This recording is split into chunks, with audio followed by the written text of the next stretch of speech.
Hey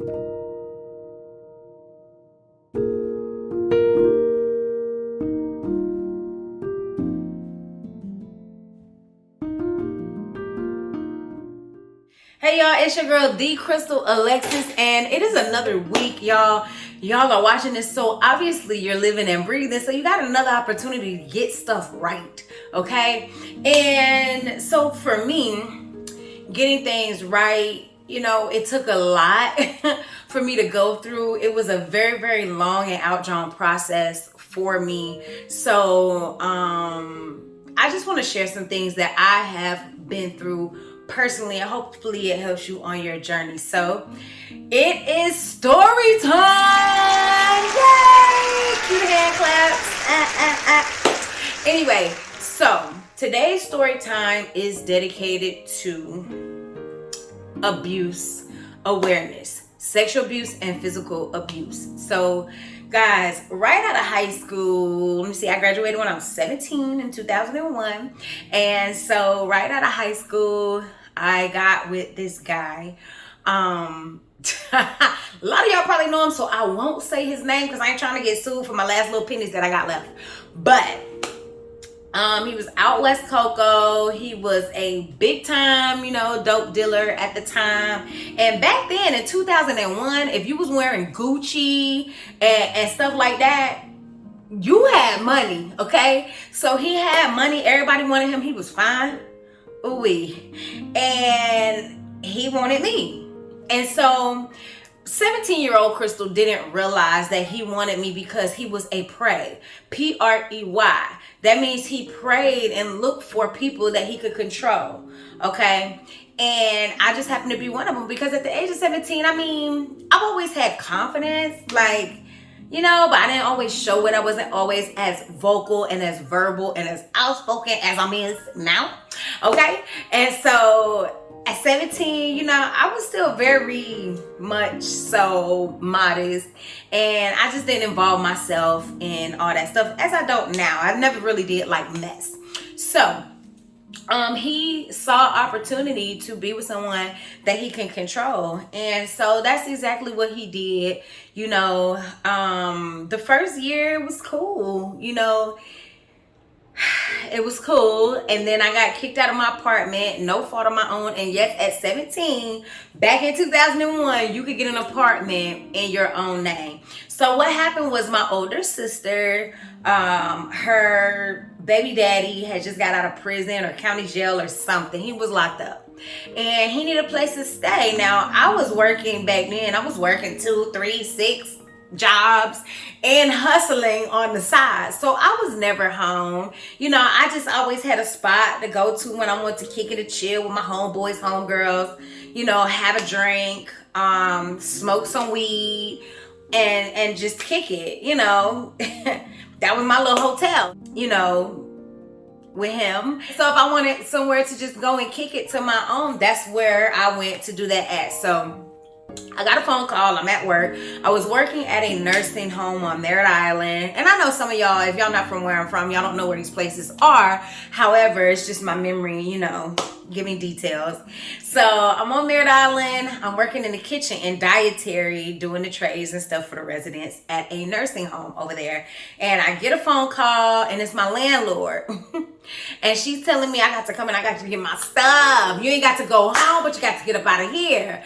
And I'm like, wow, what happened? What's going on? Because I hadn't even been living there that long. Plus, I had wrote all these bounce checks to go and buy furniture from Big Lots and electronics from Walmart and all of this stuff. I even got my apartment with a check. It didn't bounce, but I got my apartment with a starter check.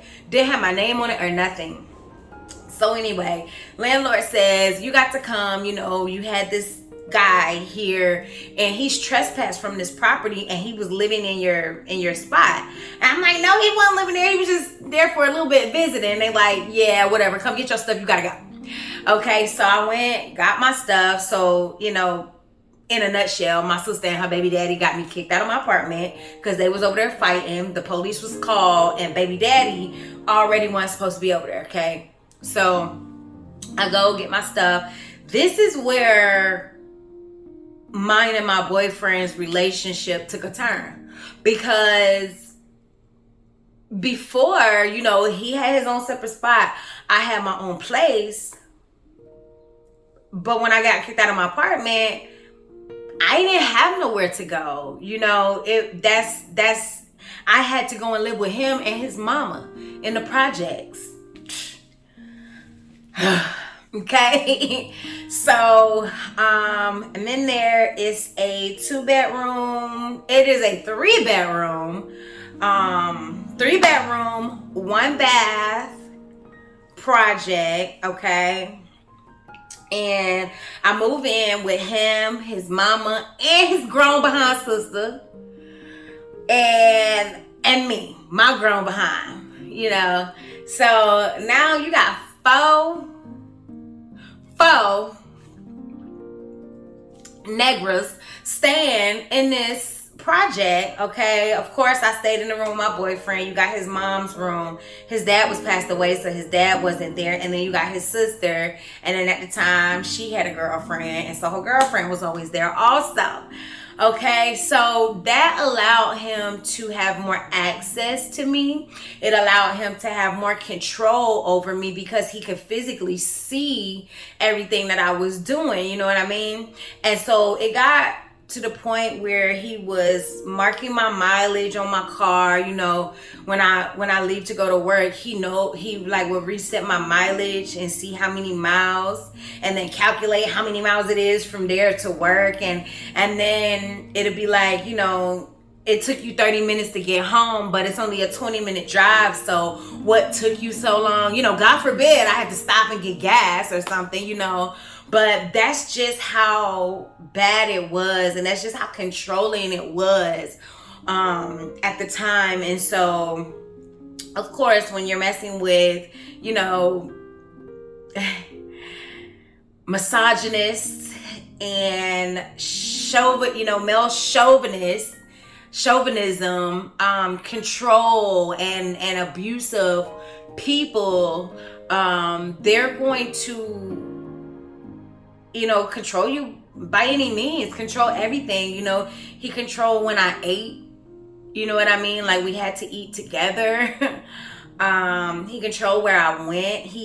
Over the years, I was with him for 4 years. And so over the years, he isolated me from any family or any friends, you know, to the point where I was so ashamed that I was dealing with these type of things. I didn't want to tell nobody. And let me just say this to parents, you know, yes, I was 17 and I was out on my own and everything like that, but I was very much so still a child. And I was not mentally prepared to deal with a abusive, controlling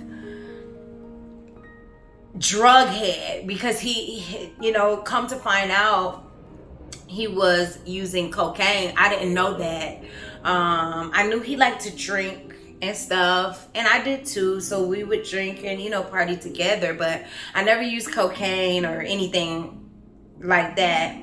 Always just, for me, it was just weed, and he would never use it in front of me. Like, there would be plenty of times I would come home from work and he would have a house full of females, and when I say full, I mean like maybe five females. Sometimes it'd be another dude, but most times it'd just be a bunch of females and him. And I would come in and I would speak, because I knew that if I did not speak to them, that was going to cause a fight. But I wouldn't really look at them in their eyes. I would kind of just hold my head down. Hey, how y'all doing? And I would go to the room, and I would stay in the room until he got done hanging out with his friends. Most times I was not allowed to hang out with him and his friends, especially if there were guys there. It just was not gonna happen. I had to stay in the house while he hung out with his friends. And if he happened to be at the house hanging out with his friends, I had to stay in the room with the door closed. You know, I remember a time that there was a guy, one of his friends over there, and he went to the bathroom, and I guess my boyfriend felt like it took his friend too long to go to the bathroom. So he came back there thinking his friend done snuck in the room with me. Like, I couldn't go take a shower without him coming in there. Is that nigga in there with you? You know, it was that type of thing, y'all. And wow, even me saying it out loud, I am pretty completely healed from that, you know, because I can talk about it all day, not cry about it. Nothing really rises up, but it was a very emotional and dark time for me.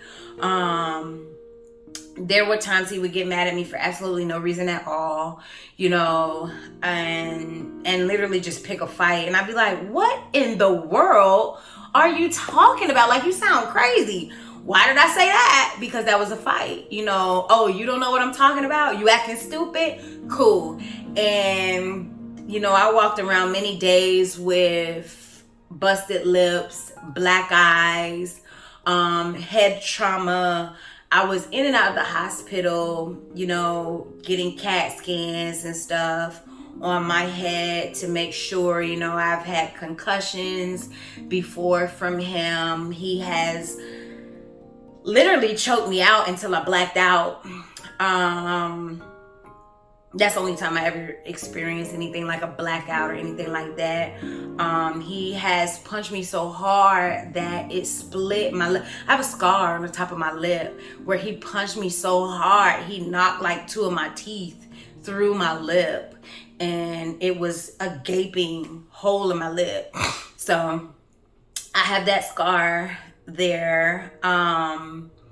Just many times I had to walk around with sunglasses, like huge sunglasses on, and then you could see like the black eye kind of dripping down, and people be like, what's wrong? What? And I'd be like, you know, don't look at me, don't ask me no questions, just mind your business, that's all. Just mind your business. And that's how I was. I'm already super private, but then the fact that that was a super embarrassing situation made me even more private about it, you know, because who wants to tell somebody that they're having to fight for their life every single day? Who wants to do that? You know, I remember one time I had micro, and y'all, I can sit up here and tell stories and stories and stories, but as I'm talking, things keep coming to me. But there was one time I had micros, beautiful micros. I used to love micros, till my hair started dreading up. But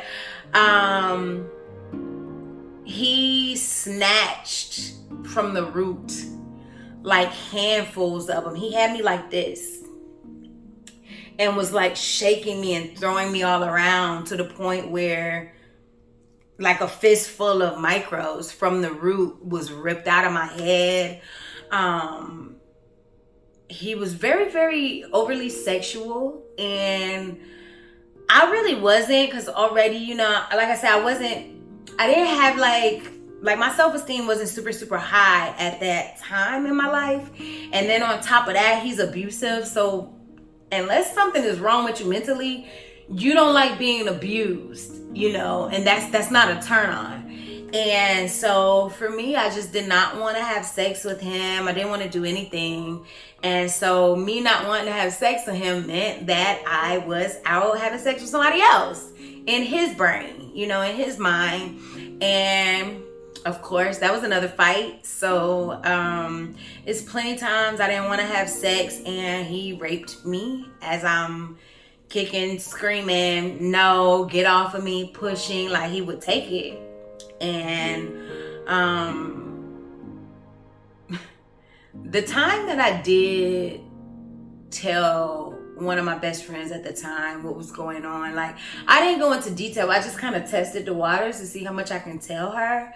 She literally told me, and I don't know if she meant this literally or not, but she was like, man, I don't believe that. Like, you know, and so to me, to somebody that's in that situation, for you to say that, whether it's just a figure of speech or not, for you to say that, it means that you don't believe me. And so now, not only am I ashamed and embarrassed and looking stupid, but now you're calling me a liar, you know? And so I just shut back up. I closed back up and closed everybody off. But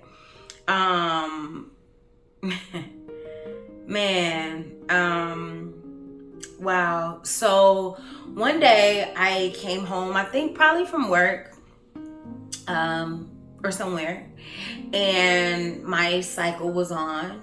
And there were times that I would put a tampon on. I didn't really like to wear pads. I still don't. But there were times that I would put a tampon on just because I didn't feel like having sex. Like, I was hoping that would stop him from wanting to have sex with me if I was bleeding, And so, one day my cycle actually was on, and he was asking, what took me so long to get home. And I don't know what the reason was, but it took me like a few extra minutes, maybe 5 or 10 minutes. And so he said that I had been with another dude. And I'm like, I ain't been with nobody. Like, my cycle is on. Like, that's nasty, I ain't just going out here sleeping with everybody like that. I ain't that type of person. And he, like, the conversation, like, literally as I'm talking, and I have a very photographic memory, so I could still see it in my head. Literally as I'm talking, he bends down and starts sniffing in between my legs. And so, my natural reaction was like, like I was taken aback, like mentally and physically, like, whoa, what? He had never done that before. And even that, with all the crazy stuff that he had did to me, even that was strange, and uncomfortable still. So he starts like pulling down my pants, and I'm like, what are you, like, whatever, just okay, like, stick your nose down there then. And so of course I had on a tampon, and he said he didn't believe me, that he did not believe that I wasn't, when I said I wasn't with a dude, he didn't believe me. And I said, well, what do you want me to do? Like, take the tampon? Oh, that's what else. He said, your period probably ain't even on, you be lying. And he called me so many names, derogatory names. And I was used to it, and that's sad, that I was used to being called those things. But so he called me those names, and called me a liar, and that he didn't believe me. And then he said, and your period probably ain't even on. And I'm like, what do you want me to do? Take it out and show you? And he was like, yep. And so I was like, okay, let me put my stuff down, because he stopped me, like, I'm coming in the house, and then when you come into the house, you go through the living room, and then you bust a left, and that's the hallway. And so all the bedrooms and the bathroom were down that hallway. And so I'm like, he stopped me like right at the top of the hallway before I could even make it to the room. So I still had all my stuff and all my clothes on and everything. So I said, well, let me go to the bathroom, and I will take it out and I will show you. And he was like, no, do it right here. And he actually didn't even allow me to take out my own tampon. That's how controlling he was. Like, what am I gonna do? Take it out and put red food coloring, like, from wherever, and put it, like, what am I gonna do? But that's how controlling he was. He wanted to know everything. He wanted to see everything. And so he made me stand there and undress at the bottom, finish undressing, and spread my legs, and he pulled the tampon out. And I was mortified, because that is so degrading for a woman, for a man to sit there, you sniff me, saying, I probably smell like another nigga, and then you pull my tampon out. It was just degrading. It was very, very degrading. That's the only way I can really describe it. But and then he sniffed the tampon. Like, situations like that, happened quite often in that relationship. And there were so many times that he would beat me black and blue and then make me perform oral sex on him while my lip is pouring out blood. I'm trying to stop the blood and trying to take care of myself after he beat me. And for whatever reason, this is just how crazy he was. It would be a turn on for him to do that to me and to watch me perform oral sex on him against my will with blood everywhere.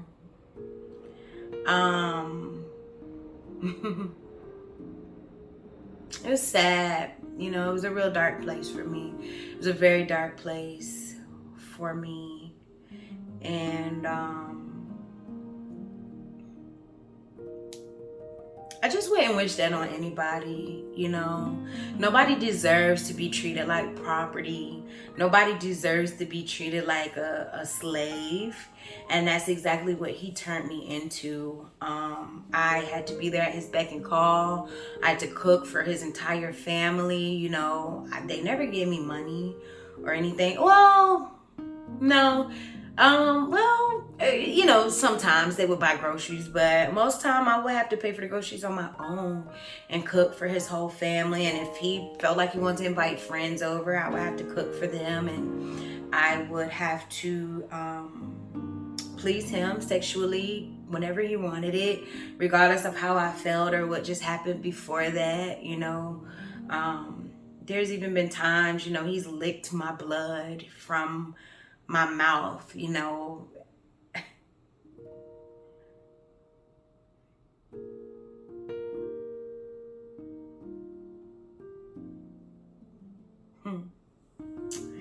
Yeah, he has bust my mouth wide open and then licked the blood from my mouth while kissing me, and he's in a moment of passion, and for me, I'm in a moment of torment. He would do things like lick my face. Like if I get mad or things like that, instead of kissing me, he would do things just like lick my face. Man, I'll tell you this, and this is probably the last. Well, yeah, it's probably the last story I'll tell for this, because it's a lot, just kind of rehearsing it. And like I said, I'm okay. I have healed from that, but hearing it out loud and I can see it as I'm talking about it. So it's just like revisiting that trauma again. So it's rough sometimes to go into this type of detail, but I really pray that I help somebody today. So I remember a day I was in the house. I was just chilling, the day was going good. He said, hey, let me holler at you for a minute. And I'm like, about what? Because at that point, I already knew I had to fight every day. So this is just what I'm going to do.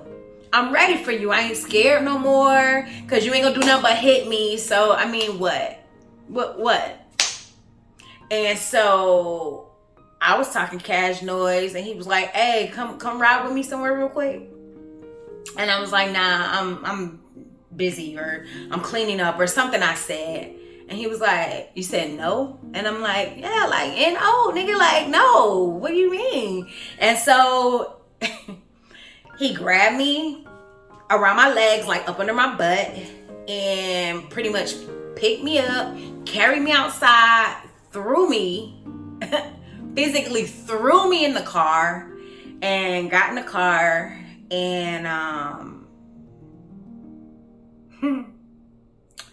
he had a gun. I don't know where the gun had come from, but I heard that it was stolen in a robbery from a sheriff. So it was a Glock, I think it was a Glock 44 or something like that. And he drove me to this wooded, swampy area. Maybe 5 or 10 minutes from his house. And it's nighttime. It's dark. So I'm like, where are we going, you know? And so as he's turning, you know, down these roads and going, I know that there's a swamp area back there, and it's not much developed back there. So I'm like, where are we going? Where is he taking me? And already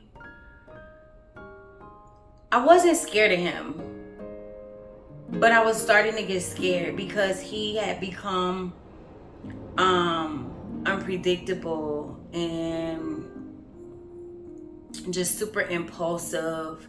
And you know, it wasn't even like I was walking around on eggshells, making sure I didn't do anything that would trigger him. And here he would go somewhere else and get triggered and then come home and beat me. So it was getting pretty scary because I just didn't know. He never expressed what he was mad about, really, that day. And so I didn't know what to think or how to take him or even how to deal with it. And so we drive back to the swampy area. Again, it's an underdeveloped area, so we're driving down, and right at the top of the street, it was like off of the highway, and so it was a gas station and a McDonald's. A gas station on one side, a McDonald's on the other side. And then we're going down the street, and then I don't know what was over here, something, but you go down a little bit. Oh, I think it was a trailer park back there. And then you go down a little bit more and it starts getting really dark because there's no street lights, ain't nothing back there. That means ain't nobody supposed to be back here. They don't even want you to be able to see, okay? Ain't nobody supposed to be back here. So in my head, I'm like, we definitely should not be here. You know, how am I going to escape? And if I do, where I'm going? Because I live with him. So there's a road and then there's a cut. It wasn't paved or anything. Kind of like a dirt road, but it had a little grass on it. But it wasn't like the big fluffy grass. It was like the hard grass with all the weeds and stuff intertwined. And so he makes a right into that cut. And so now we're in the cut. Right? And on the left side, as we're driving, on the left side, there was, we were backed in I think he backed in. He backed in because I remember facing out. Okay. So, we're backed into the cut. And it ain't no little cut.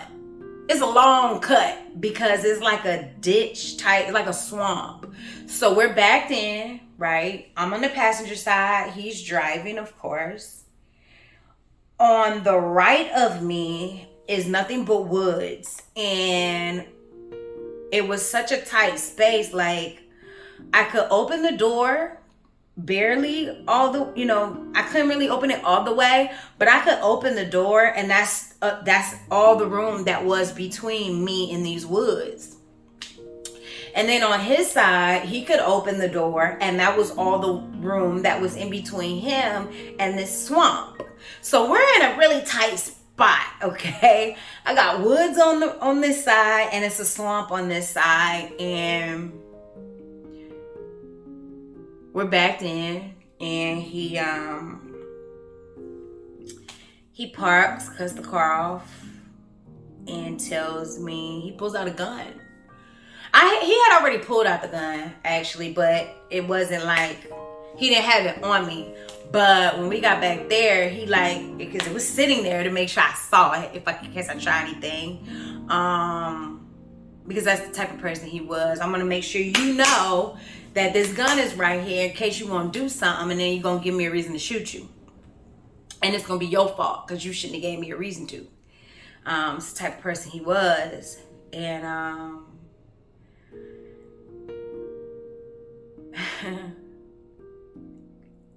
he picked up the gun, and as he's picking it up, I'm looking at him, and I look up at him because the whole time I'm mad. Like, you know, you got me out here. I was busy. You got me out here. I, at the time, thought he was drunk. So I'm like, you know, you're drunk. In my head, I wouldn't dare say this out loud. But I'm like, he drunk, you know, so I'm mad. I'm looking out the window. I'm like, what is this? You know, I'm half mad, half scared, half confused. I know 3 halves is not a whole, but you get the point. And so as he picks up the gun, I turn and I look at him, and I look up at him, and he's crying like tears. And so now I immediately, like, it's like my body just froze, because this is different. He hasn't hit me yet. So is he bringing me out here to rape me again? Like, and then what's this would that make when we were at home, you know, by ourselves? So why would he bring me here to rape me instead of just doing it at the house like he always did? And I mean, it happened so fast, but it seemed like it lasted forever. And he's crying, and I don't know what to think because he's crying. And then he says, "Do you love me?" And I'm like, man. You know, in my head, I'm like, this has brought me all the way out here to ask me some stuff like this, you know? And I'm just looking at him, and again, like I said, it happened so fast, but it seemed like it was all happening in super slow motion. And I'm like, I'm not answering that. Like, this is crazy. And so he cocked the gun, put it to my neck, and he was like, "I'm gonna ask you again." I said, "Do you love me?" And so, again, just frozen in fear. I didn't say anything. And I just, like, tears just started coming. I just started crying. So now you have him just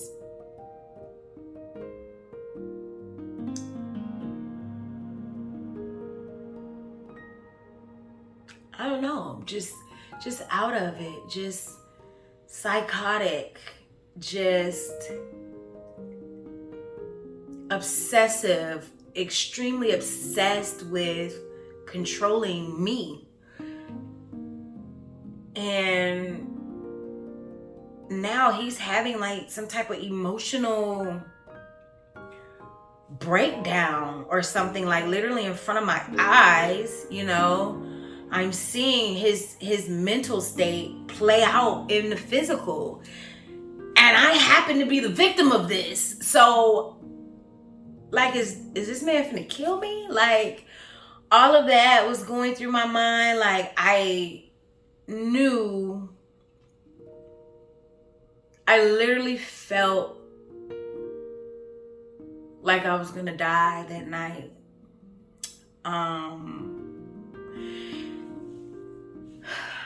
It was an unfamiliar feeling because, I mean, I've just had plenty of times when I thought I was gonna die.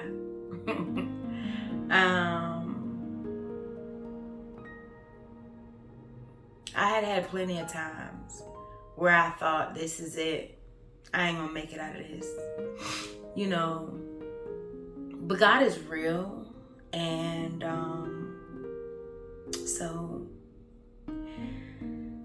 I'm sitting there, I'm frozen in fear. Now there's nothing, I ain't got no attitude no more. I ain't mad no more. I'm just scared. I'm just flat out scared, okay?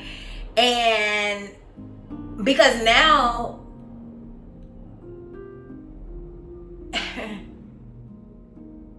people like that, they shoot you And then they like, oh my God. And then they come back to reality right after they pull the trigger. And now they're sorry and crying and they want to take it back, but you dead. And they not God, so they can't bring you back. They can't take it back. It has happened already. And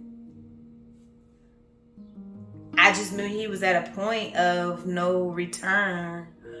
I didn't know why or what was going on or what, but I knew that he was at a point of no return, and I felt like he don't care about his life. Why would he care about mine? He has nothing to lose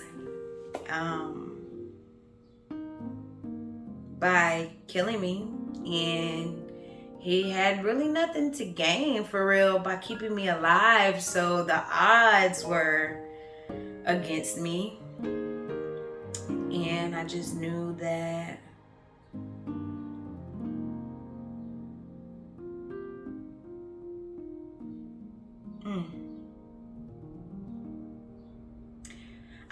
I wasn't gonna walk out of there.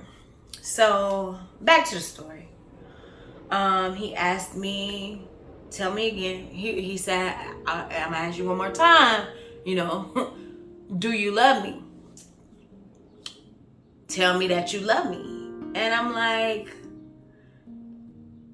I didn't say anything.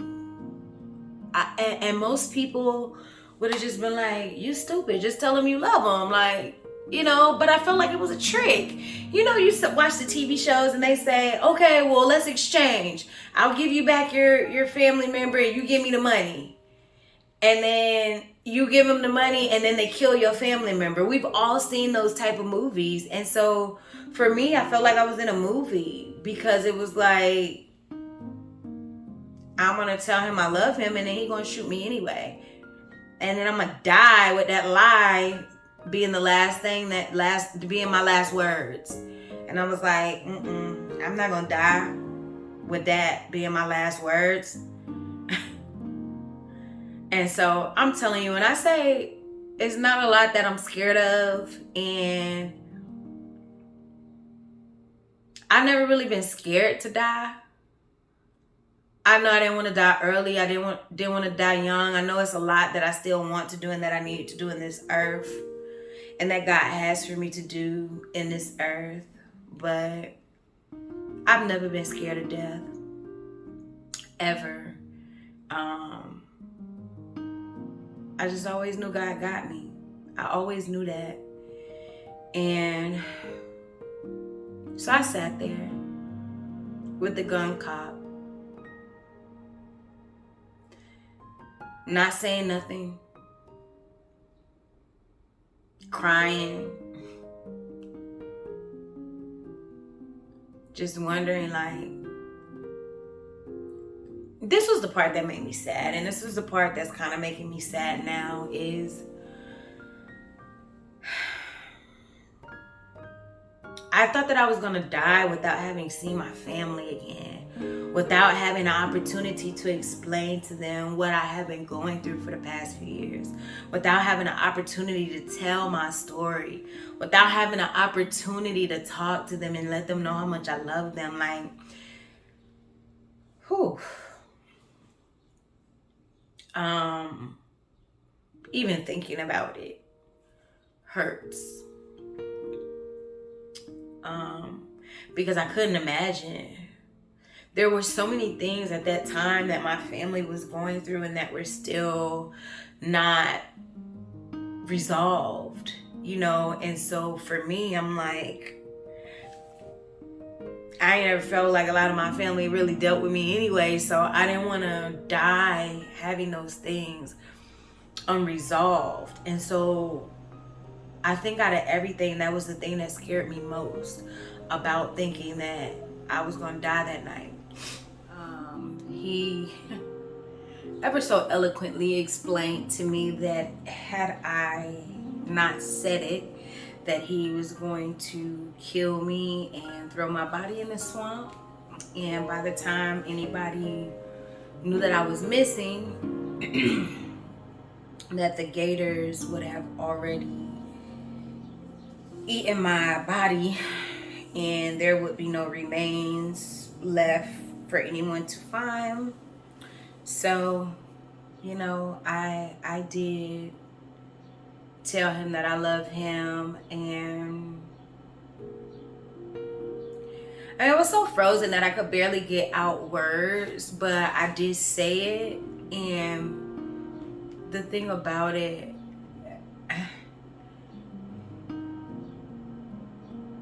those words tasted like shit to me. They tasted like vomit.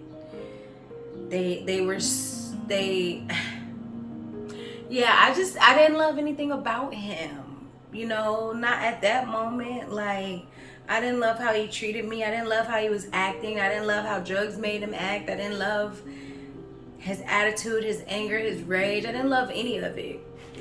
And so, yeah, those words tasted that disgusting coming out of my mouth, and I didn't want to say it that much to where I was willing to die to keep from telling him that I loved him.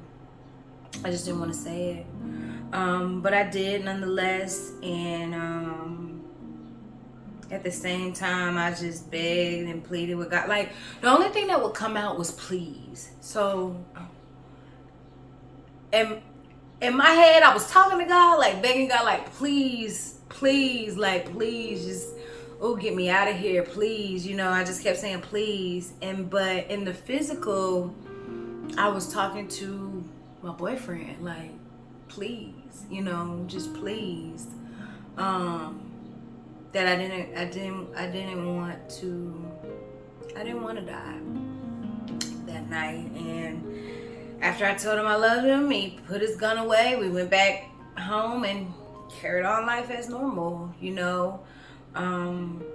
Even after I left him, because I left him after that, you know, he had wrecked my car, and so it was that much more hard for me to leave. He said he got in a car accident. It was a hit and run, and some person ran him in the ditch or whatever, but there was never any report or anything to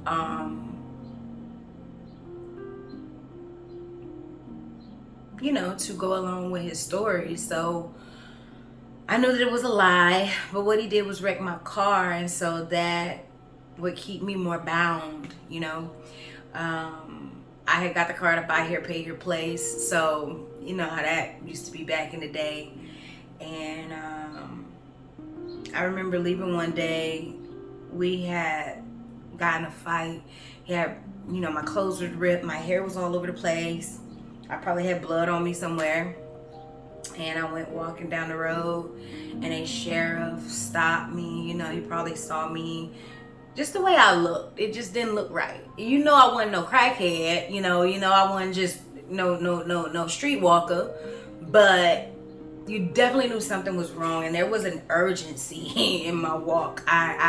It was an urgency because I felt like he was gonna have somebody come take him looking for me, and so yeah. But anyway, the police asked me what happened, where I'm going, where I come from. I told them. My boyfriend got arrested, and I think that was the last time. You know, I don't remember the details of how I left there or what. But I did leave. I remember coming back eventually with one of my cousins, trying to get the rest of my stuff.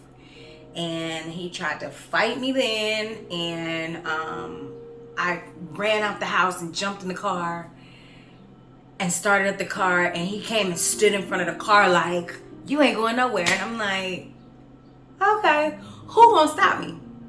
And he like, well, what you gonna do? You gonna go through me? And I said, if I have to. And so he said, okay, well, that's just what you gonna have to do. And baby, that's just what I did.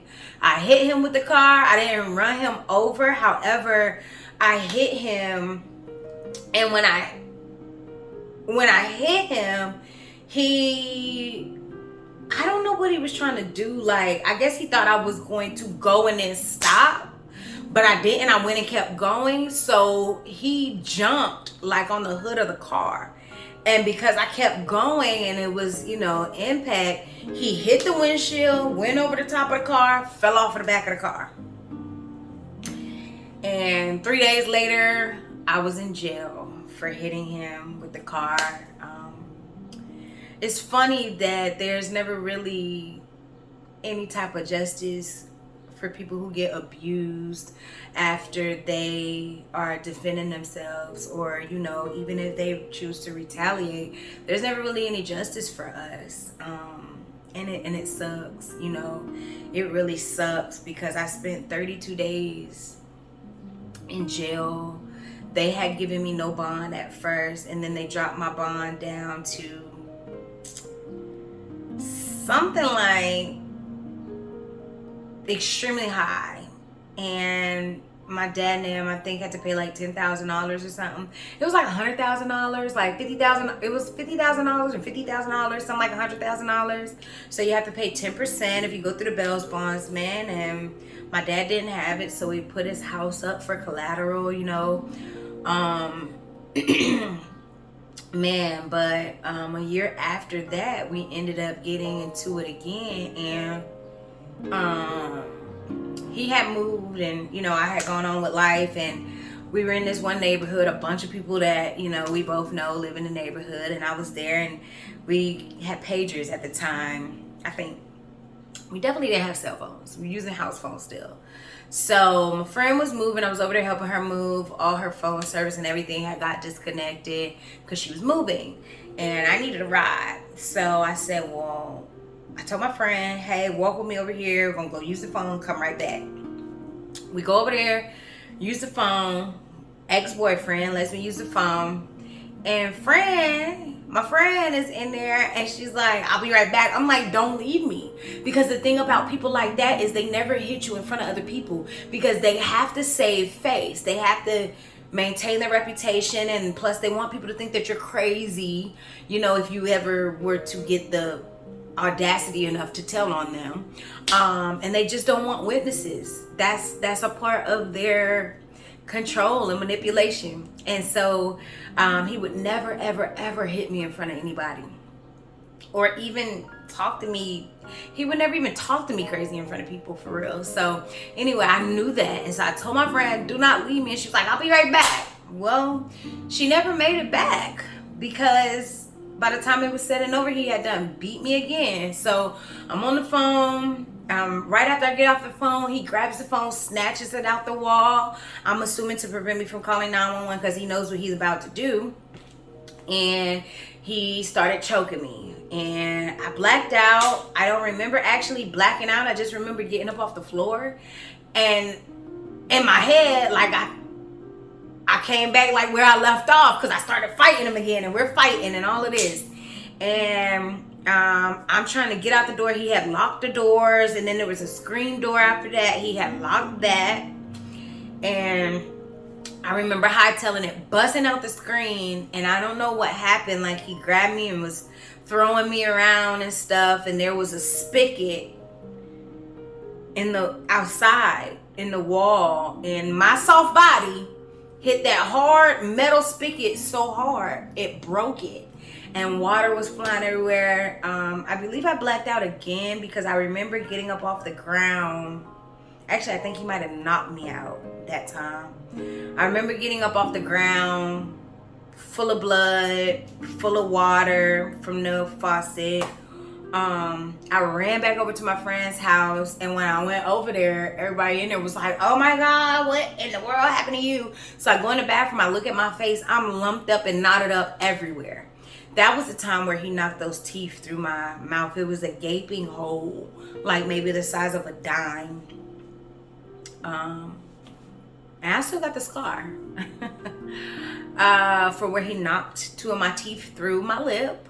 And my eye was black and swollen, almost shut, and lumps and knots everywhere. And when I saw my face, I took off running back over there. And I'm telling him, come outside, bring your, I was cussing and all kinds of stuff. So he wouldn't come outside. So it was a garbage on the side of the road. I literally started going through the garbage, pulling out bottles and it was bricks around there, just anything I could get to bust out them windows. So I bust out all the windows of the house. I bust out all the windows of the car. He came outside. I took off running. He called the police on me. Tell the police, oh, I came and broke up all their stuff and ran. The police comes looking for me, and I'm like, I ain't talking to the police because I ain't going to jail, you know. And a couple people, you know, finally convinced me to just talk to the police. And when I came outside, the police eyes were like, and he asked me, he said, he did this to you? And I said, yes. He said, hold on, I'll be right back. He got his camera, he did the report, he immediately went over there and arrested him. That was really the last time that I had seen him. That was the last time that I had seen him. And man, moral of the story is, guys, if you or somebody you know is going through an abusive situation, it doesn't have to be physically abusive. You could be mentally and psychologically abused. You could be financially abused. You could be sexually abused. I was raped by him many times, you know.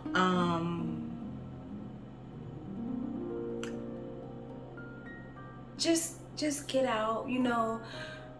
Try to find strength somewhere, because I know it's hard, you know. And after being controlled and manipulated by someone, the last thing that an abuse survivor wants to do is be controlled by someone and have someone telling them what they shoulda, woulda, coulda, and what they need to be doing, and judging them. And I get it. And I'm not here to judge you. I'm here to try to save your life. And it takes a lot, because you think you can't live without that person, because that is what they have made you think. That is how they have manipulated you into thinking. They have provided for you. They have given you everything you ever wanted, but they have also taken away your soul in the process. Taken away your self-esteem in the process. You know what I mean? And so if you know anybody like that, or if you're in that situation, find someone that you trust and share with them what you're going through, so that you don't have to go through it alone. Even if you do decide to stay, don't go through this alone. Do not go through this alone, okay? And parents, first of all, let me talk to the men, because men, I know that people always hear of abuse stories and they think it's the man beating on the woman. I know that there are plenty of women out there that are just hell on wheels, okay? And I know that they might beat you, and I know that they curse you out and do things and they just take stabs at your manhood. I understand that. You're not weak. You're not lame, okay? Get some help. Don't be embarrassed. Don't be shamed about telling somebody that woman is putting her hands on you, because guess what? As soon as you retaliate, or as soon as you defend yourself, they're going to take you to jail because you look like the aggressor. Don't let it fool you. Don't let people talk you out of saving yourself just because that's a woman and you a man and you supposed to be better than that and you strong, and how you gonna get mad? It's just a woman. Ain't like it hurt you. It don't matter. She hit you. She deserves to go to jail too. Just like if you would hit her. And parents, please, please, please create an environment that is safe for your kids to come to you and talk to you about these things. I was afraid to go to my parents and talk to them because I knew I was going to be judged. I knew I was going to be called stupid for staying. I knew I was going to be asked, well, why didn't you just leave? Like, it couldn't have been that hard. Why didn't you call the police on? Why? It was that hard because psychologically he was controlling me. Psychologically he was manipulating me. And once you're in that type of situation, you begin to feel sorry for your abuser. You begin to nurture and cater to your abuser because you feel like you have to save them from something. When really somebody needs to be saving you from them. Parents, stop acting like you ain't never been through this type of stuff just because you don't want people to know your business. Your kids need to know that you done been there. They don't know no better, but you do. They don't know what signs to look for. Their mind ain't mature enough, but yours is. If you never was able to help yourself when you went through this, your story is gonna be able to help someone else, and that person you might be helping just might be your very own blood. It might be your kid. Don't allow them to go through this by themselves. Don't allow them to feel like they can't talk to you and they gotta sit and endure abuse for years and years and years and years because they don't see a way out. Stop brushing them off when they're trying to talk to you, even if it's not about abuse. Whatever is petty to you, whatever you feel like you don't have time because you're tired and you done worked all day, or that's elementary school stuff, you don't feel like hearing about it and you leaving them to figure it out on their own. Parents don't do that. Because if so, you might be the reason why your child commits suicide. You might be the reason why that man beats her to death. You might be the reason why her spirits are so low and she's in a depression and suffering from anxiety. You don't want to sit around and have that on your shoulders when you could have did something to prevent it. Talk to your kids. I'm not saying expose them to every single thing, but prepare them and let them know when things like this are going on, it's not right. And you don't have to sit there. You don't have to be in that situation. You don't have to allow that just because that man say he love you. Just because he throwing you a couple dollars here and there and buying you gifts on Christmas and Valentine's Day. You do not have to put up with that. That is not love. That is abuse and that is manipulation. So if you know somebody or you are somebody who is going through that, I'm telling you, if you don't trust none of your family, I know you don't know me, but I promise you I've been there. Not once either. I have been there, and I promise you I will do what I need to do to help you get help. To help you get what you need. To help you get out of that situation. To help you get housing and funding. And if you ain't gonna do it for you, do it for those kids. Do it for them babies. Contact me. Get in contact with me some kind of way. I'm going to put some information down in the caption. Contact me in some kind of way. I will sacrifice and I will go without to keep you safe. Because I never had nobody do that for me. I never had that opportunity. I never felt safe telling somebody and talking to people about it. Because when I did, my friend didn't believe me.